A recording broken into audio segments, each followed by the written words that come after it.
What if I told you killing one animal could help save thousands? Look, I'm not a hunter, and honestly, I don't really want to become one. But I am a wildlife biologist, and as a wildlife biologist, I've come to understand how hunting helps conservation. Here's how.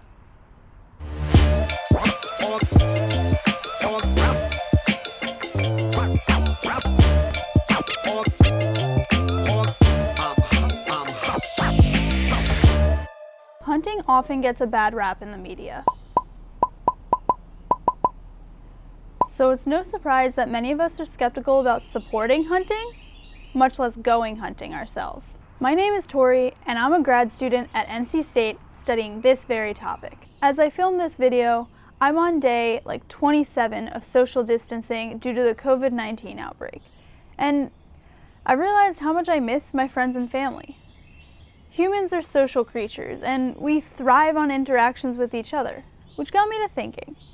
Many people misunderstand hunters and hunting, but maybe if we got to know hunters, we could better understand how much they have in common with other conservationists. Like my old pal Abe Lincoln once said, "I don't like that man, I must get to know him better." So, what do we know?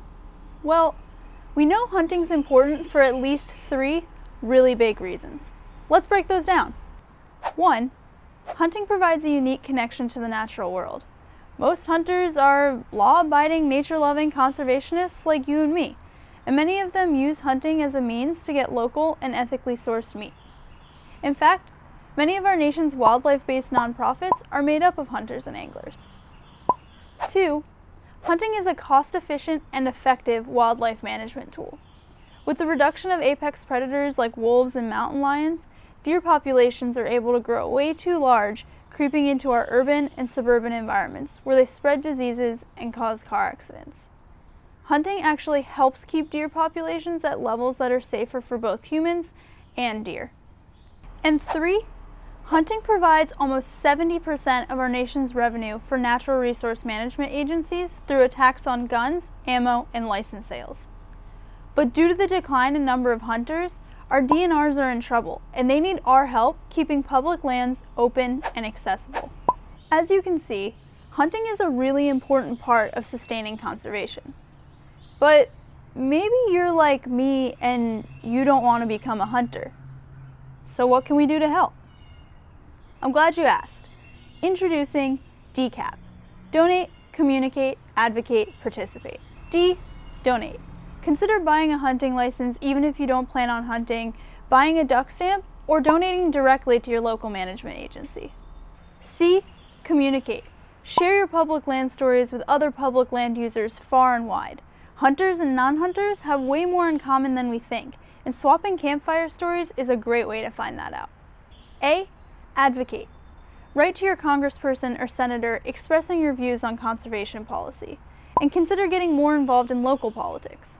And finally, P, participate.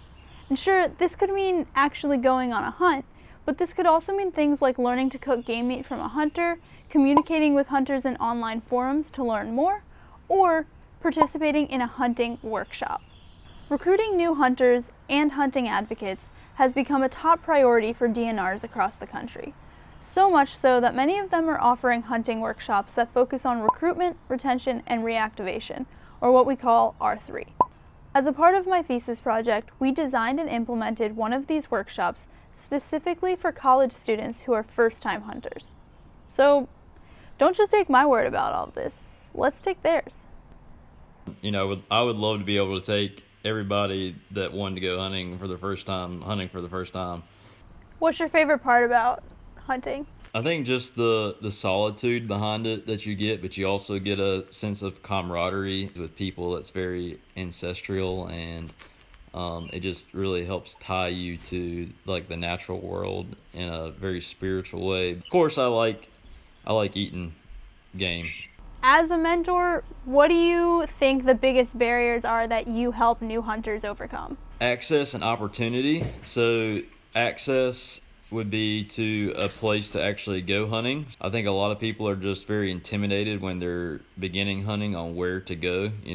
The opportunity to have somebody teach you, really when the time is coming where you plan on taking game, I think that's something critical to really get you started. Taylor, you were a participant in our workshop, so you've never been hunting before, and I want to know a little bit about why did you choose to do our workshop in the first place? Yeah, so I've always been kind of interested in aspects of hunting. I've always been a little bit skeptical just because of the negative stereotypes, especially being a wildlife student. People are like, how can you be a wildlife student and then go out there and kill deer or whatever, Did anything surprise you that you learned at the workshop? I think I was also surprised how much hunters are passionate about the conservation and the natural world side of things more than a lot of people assume or expect from hunters. It's critical that people understand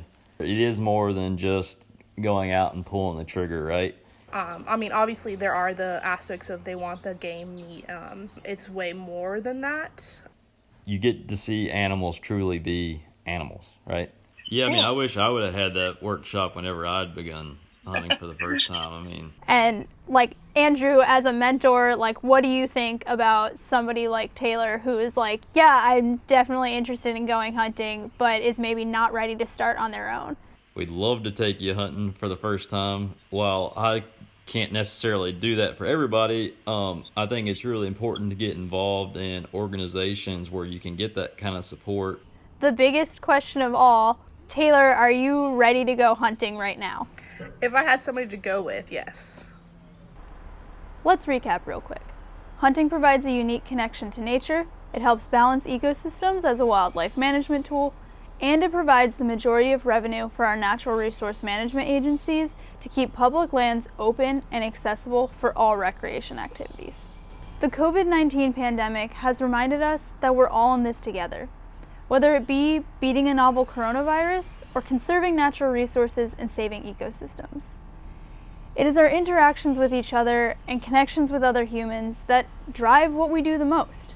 So remember, donate, communicate, advocate, and participate from the safety of your home. Thanks, and I'll see you on next time.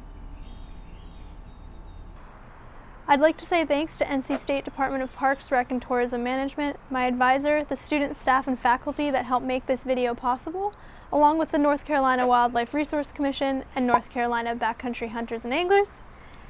Without y'all, the workshops wouldn't have happened and this video wouldn't be possible, so thank you for all your continued support.